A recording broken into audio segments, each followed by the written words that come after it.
নমস্কার, আমরা আবার আজকে পরিবেশ বিদ্যা বা এনভায়রনমেন্টাল সায়েন্সের পরবর্তী অংশ দেখব এবং দেখো প্রত্যেকটা তোমার এই প্রশ্নগুলো বিভিন্ন পরীক্ষায় এসছে। তো আমরা দেখব সময় নষ্ট না করে। তোমরা অনেকে দেখছো ফেসবুকে যে 22 ফেব্রুয়ারি এবং 1 মার্চ এক্সাম হবে, তো সেটা সত্য না মিথ্যা এখনো জানা যায়নি। তো তোমরা সেটা না ভেবে একদম নিজের মতো প্রিপারেশন করো, যেদিনই পরীক্ষা হোক না কেন তোমার পরীক্ষা অবশ্যই ভালো হবে। তো আমরা আজকে 1 নম্বর প্রশ্ন দেখি। 1 নম্বর প্রশ্ন দেখো, ভারত সরকারের পরিবেশ ও বন মন্ত্রকের অধীন একটি সংবিধিবদ্ধ স্বায়ত্ত শাসিত সংস্থা ন্যাশনাল বায়োডাইভার্সিটি অথরিটি কোন সালে প্রতিষ্ঠিত হয়? 2010 সালে, 2000 সালে, 2006 সালে, না তোমার 2003 সালে? তাহলে দেখো এই যে ন্যাশনাল বায়োডাইভার্সিটি অথরিটি, এটি তোমার গঠিত হয়, অপশন নাম্বার ডি হবে সঠিক, 2003 সালে কিন্তু এটি গঠিত হয়। অপশন ডি তোমার সঠিক উত্তর। পরের প্রশ্ন দেখো, নাম্বার 2 দেখো, রামসার কনভেনশন অনুযায়ী নিচের কোন দিনটি বিশ্ব জলাভূমি দিবস হিসাবে পালিত হয়? তোমাদের এই প্রশ্নটি কিন্তু খুবই গুরুত্বপূর্ণ, কারণ তোমরা জানো যে ইভিএস থেকে ওরা প্রশ্ন করবে। তাহলে বিশ্ব জলাভূমি দিবস কবে পালন করা হয়? 19 ডিসেম্বর, 18 মার্চ, 15 জানুয়ারি, না তোমার 2 ফেব্রুয়ারি? তাহলে এখানে বিশ্ব জলাভূমি দিবস পালন করা হয়, অপশন নাম্বার ডি হবে সঠিক উত্তর, 2 ফেব্রুয়ারি। এবং দেখো তোমরা অবশ্যই 2025 সালে এই বিশ্ব জলাভূমি দিবসের থিমটা মুখস্থ করে যাবে। মুখস্থ বলবো না আমি, দেখে যাবে একটু, এই থিমটা একটু ভালোভাবে দেখে যাবে, কারণ কারেন্টের উপর, কারেন্ট যে অ্যাফেয়ার্স হয় সেই কারেন্ট অ্যাফেয়ার্স উপর কিন্তু অবশ্যই এগুলো দিতে পারে তোমাকে। তো থিমটা মাস্ট তোমার দেখে যাবে। তোমার যেমন দেখবে তোমার ওয়ার্ল্ড ওজোন ডে, যেমন ওজোন ডে দেখবে তোমরা, ওজোন দিন কবে পালন করা হয় তার থিম দেখবে। তারপরে দেখো বিশ্ব জলাভূমি দিবস কবে পালন করা হয় তার থিম দেখবে। এরপর তোমরা দেখবে আর্থ ডে, আর্থ ডে কবে হয় তার দেখবে তোমরা কি বলতো থিম দেখবে। তো এগুলো তোমরা প্রত্যেকে দেখবে, যে কোনো একটা তোমাদের প্রশ্ন দিয়ে দিতে পারে।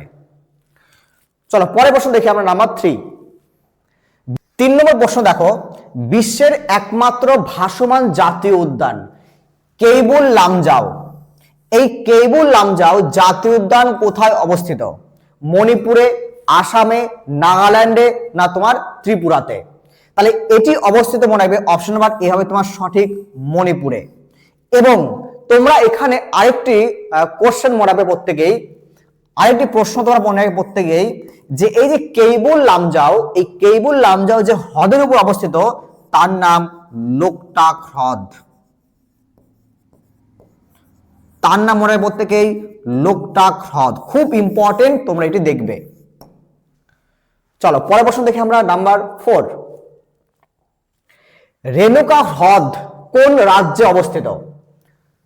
রেণুকা হ্রদ কোন রাজ্যে অবস্থিত? উত্তরপ্রদেশ, মধ্যপ্রদেশ, হিমাচল প্রদেশ, না তোমার অরুণাচল প্রদেশ? তাহলে এখানে তোমার রেণুকা হ্রদ অবস্থিত, অপশন নাম্বার ডি হবে, অরুণাচল প্রদেশে উত্তর সঠিক হবে। এরপর দেখো নাম্বার পরেরটি, নিম্নলিখিত কোন স্থানটি ভারতের বৃহত্তম সংরক্ষিত জলাভূমি? ভারতের সবচেয়ে বৃহত্তম সংরক্ষিত জলাভূমি কোনটি? ভীমবানাথ হ্রদ, সুন্দরবন, পুলিকট হ্রদ, গঙ্গা নদীর ঊর্ধ্ব প্রবাহ অঞ্চল? তাহলে ভারতের সবচেয়ে বৃহত্তম জলাভূমি যেটি, সঠিক উত্তর কি হবে? সুন্দরবন। অপশন নাম্বার বি হবে তোমার সুন্দরবন। এবং মনে রাখবে তোমার প্রত্যেকেই যে এই যে তোমার সুন্দরবন, এই সুন্দরবন রামসার সাইটে পরিণত হয় 2019 সালে, খুবই পরীক্ষায় আসতে পারে। এবং আমাদের পশ্চিমবঙ্গের আরেকটি রামসার সাইট আছে, বলতো কোনটি? আরেকটি সংরক্ষিত জলাভূমি আছে, তার নাম পূর্ব কলকাতা। মনে রাখবে পূর্ব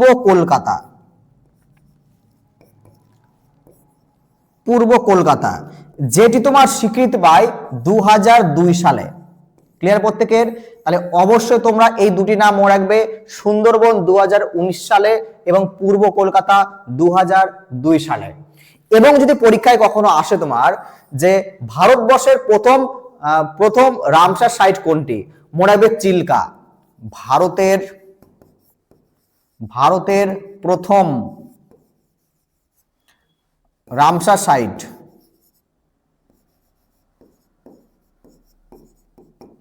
সাইট মনে রাখবে চিল্কা, এবং সালটি অবশ্য মনে রাখবে 1981। খুব ইম্পর্টেন্ট, লক্ষ্য রাখবে প্রত্যেকেই। এবং এখন পর্যন্ত যেটা দেখা যাচ্ছে তোমার আমাদের ভারতে মোট 96 রামসার সাইট আছে কিন্তু এখন পর্যন্ত। তো তোমরা যেদিন পরীক্ষা দিতে যাবে তার 2-1 দিন আগে দেখে রাখবে যে সেই অবধি ভারতে কতগুলো আছে। এবং দেখো তোমার আরেকটি পরীক্ষায় পড়বে যে ভারতের কোন রাজ্যে সবচেয়ে বেশি পরিমাণে রামসার সাইট আমরা দেখতে পাই? মনে রাখবে তামিলনাড়ুতে।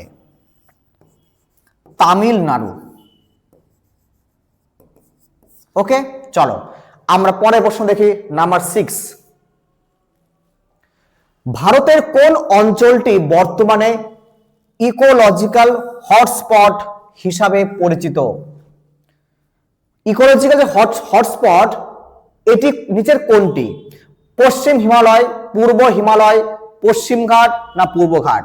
তাহলে এখানে দেখো সঠিক উত্তর হবে তোমার ভারতের কোন অঞ্চলটি বর্তমানে, তাহলে সঠিক উত্তর হবে তোমার অপশন নাম্বার সি, পশ্চিম ঘাট বা ওয়েস্টার্ন ঘাট। অপশন সি নাম্বার তোমার সঠিক হবে ওয়েস্টার্ন ঘাট বা পশ্চিম ঘাট। আচ্ছা বলতে পারবে পশ্চিম ঘাটের সর্বোচ্চ শৃঙ্গ কোনটি? মনে হবে আনাইমুদি।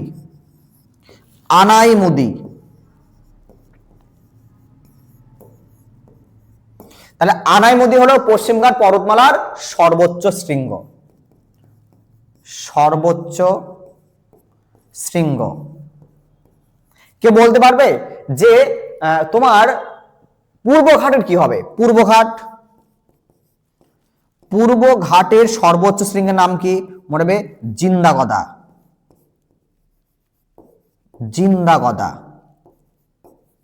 ঠিক আছে, এই জিন্দাগদা তোমার অবস্থিত কোথায় বলতো?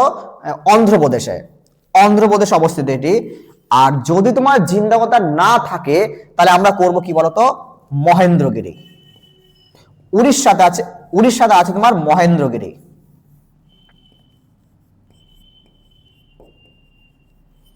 মহেন্দ্রগিরি, যেটি অবস্থিত কোথায়? উড়িষ্যাতে।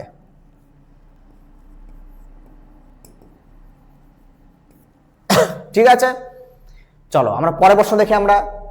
নেক্সট প্রশ্ন দেখি আমরা, নাম্বার 7।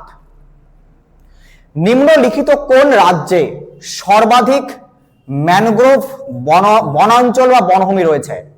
নিম্নলিখিত কোন রাজ্যে সর্বাধিক ম্যানগ্রোভ বনাঞ্চল রয়েছে? পশ্চিমবঙ্গ, গুজরাট, তামিলনাড়ু না মধ্যপ্রদেশ?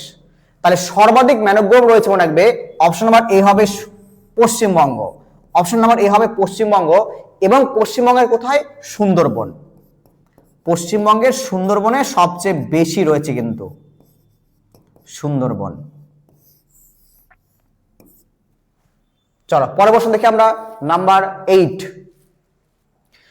ভারতের রামসার কনভেনশন কোন সালে কার্যকর হয়? ভারতে কিন্তু বলেছে, রামসার কনভেনশন 1984, 1978, 1982 না 1991? তো দেখো তোমরা প্রত্যেকেই যে এই যে রামসার কনভেনশন, এটি অ্যাকচুয়ালি তোমার কার্যকরী হয় 1971-এ। ক্লিয়ার? 1971-এ কার্যকরী হয় নরমালি। আর ভারতবর্ষ কিন্তু হবে তোমার option number C, 1982। Option C হবে তোমার সঠিক উত্তর এখানে। নেক্সট প্রশ্ন দেখি আমরা, নিম্নলিখিত কোন প্রাণীটি শুধুমাত্র ভারতের গির অরণ্যে দেখতে পাওয়া যায়? আগে বলি, এই যে গির অরণ্য, এই গির অরণ্য কোথায় অবস্থিত, কোন রাজ্যে? মনে রাখবে গির অরণ্য অবস্থিত গুজরাট রাজ্য। গুজরাটে অবস্থিত তোমার গির অরণ্য। তো এই গির অরণ্যে কি দেখতে পাওয়া যায়? এশিয়াটিক সিংহ, ব্ল্যাক প্যান্থার, এশিয়াটিক চিতা না তুষার চিতা? তাহলে এখানে দেখো গির অরণ্যে আমরা দেখতে পাই এশিয়াটিক চিতা। অপশন নাম্বার এ তোমার সঠিক হবে। নেক্সট প্রশ্ন দেখি আমরা, নাম্বার 10। বায়ু দূষণের সূচক হিসাবে কোনটি ব্যবহৃত হয়? কোনটি ব্যবহৃত হয় বায়ু দূষণের সূচক হিসাবে? শৈবাল, ছত্রাক, ব্যাকটেরিয়া, না লাইকেন হবে এটা, না লাইকেন? বলো, বায়ু দূষণের সূচক হিসাবে ব্যবহার হয়, তাহলে অপশন নাম্বার ডি হবে লাইকেন। খুব ইম্পর্টেন্ট, তাহলে লাইকেন কিন্তু তোমার বায়ু দূষণের জন্য ব্যবহার করা হয়। এরপর দেখো নাম্বার, তাজমহল হলুদ হয়ে যাওয়ার পেছনে কে দায়ী? কার্বন ডাইঅক্সাইড, নাইট্রোজেন, ক্লোরিন, না তোমার সালফার ডাইঅক্সাইড? তাহলে এই যে তাজমহল, এই তাজমহল হলুদ হয়ে যাওয়ার পেছনে দায়ী তোমার বিশেষ করে অ্যাসিড বৃষ্টি। কি বলতো? অ্যাসিড বৃষ্টি। ঠিক আছে, এবার এই যে অ্যাসিড বৃষ্টি কি কারণে হয়? তাহলে আমাদের যে বায়ুমণ্ডল সেখানে আছে কি NO2 এবং সালফার ডাইঅক্সাইড, নাইট্রোজেন ডাইঅক্সাইড এবং সালফার ডাইঅক্সাইড, এরা কি করে তোমার জলের সঙ্গে বিক্রিয়া ঘটায়। এরা জলের সঙ্গে বিক্রিয়া ঘটায়, ঘটিয়ে তৈরি করে nitric acid. Nitric acid HNO3, HNO3 nitric acid তৈরি করে, এবং এখানে তোমার তৈরি করে সালফিউরিক অ্যাসিড H2SO4। H2SO4 বা সালফিউরিক অ্যাসিড যারা কি বলতো বৃষ্টির সঙ্গে নেমে আসে, আর এদের বলা হয় অ্যাসিড বৃষ্টি। তার মানে এই অ্যাসিড বৃষ্টির কারণে কিন্তু তাজমহল হলুদ হয় এবং ক্ষয়প্রাপ্ত হয়। তার মানে এখানে কে সঠিক উত্তর হবে? অপশন নাম্বার ডি, দেখো সালফার ডাইঅক্সাইড। সালফার ডাইঅক্সাইডের জন্যই তাজমহল ক্ষয়প্রাপ্ত হয় বা হলুদ রঙের হয়। এরপর দেখো, জাতিসংঘের গ্রিন ক্লাইমেট ফান্ডের সদর দপ্তর কোথায়? দক্ষিণ কোরিয়া, মার্কিন যুক্তরাষ্ট্র, কানাডা, না অস্ট্রেলিয়া? তাহলে এখানে গ্রিন ক্লাইমেট ফান্ডের সদর দপ্তর হয় দক্ষিণ কোরিয়াতে। অপশন নাম্বার এ হবে তোমার সঠিক উত্তর, দক্ষিণ কোরিয়া। এবার দেখো, ওজোন হলো ড্যাশের একটি অ্যালোট্রপ। আগে বলতো অ্যালোট্রপ কি? অ্যালোট্রপ হলো দেখো যে কোনো একটা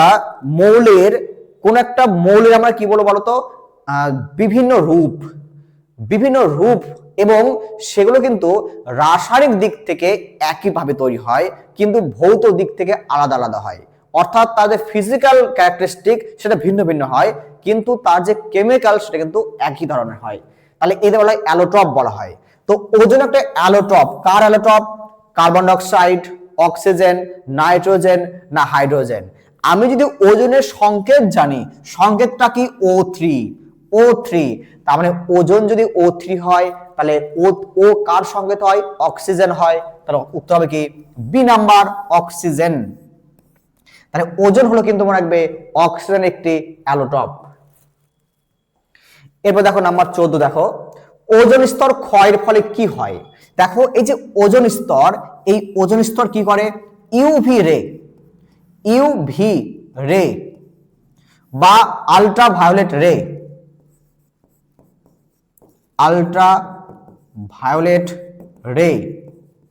বা আমরা বলবো কি বলতো অতি বেগুনি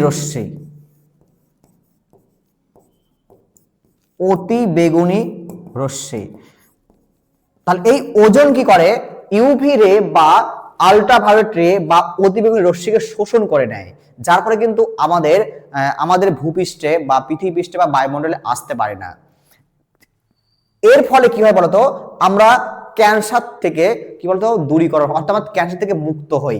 তার মানে এখানে দেখো, যদি এই অতিবেগুনি রশ্মি বা আল্ট্রাভায়োলেট রে আমাদের ভূপৃষ্ঠে আসে বা বায়ুমণ্ডলে আসে, তবে কিন্তু আমাদের ত্বকে ক্যান্সার হবে। স্তন ক্যান্সার নয়, ফুসফুসে নয়, রক্তে নয়, হবে এবং কিসে বলতো? ত্বকে ক্যান্সার হবে। এবার দেখো নাম্বার 15, দেখো ওজোন স্তর বায়ুমণ্ডলে কোন স্তরে অবস্থিত? তাহলে লিথোস্ফিয়ার, আয়নোস্ফিয়ার, স্ট্র্যাটোস্ফিয়ার, না বায়োস্ফিয়ার? তাহলে ওজোন স্তর অবস্থিত হয় মনে রাখবে তোমরা প্রত্যেকেই স্ট্র্যাটোস্ফিয়ারে। অপশন নাম্বার সি হবে তোমার স্ট্র্যাটোস্ফিয়ারে অবস্থিত হয় তোমার এই ওজোন স্তরটি। এবার দেখো নাম্বার 16, দেখো মহাসাগরে কত শতাংশ কার্বন দ্রবীভূত অবস্থায় থাকে? 51, 31, 11, না 71? বলো কি হবে? তাহলে এখানে সঠিক উত্তর হয় তোমার অপশন নাম্বার ডি। হবে তোমার সঠিক উত্তর 71%।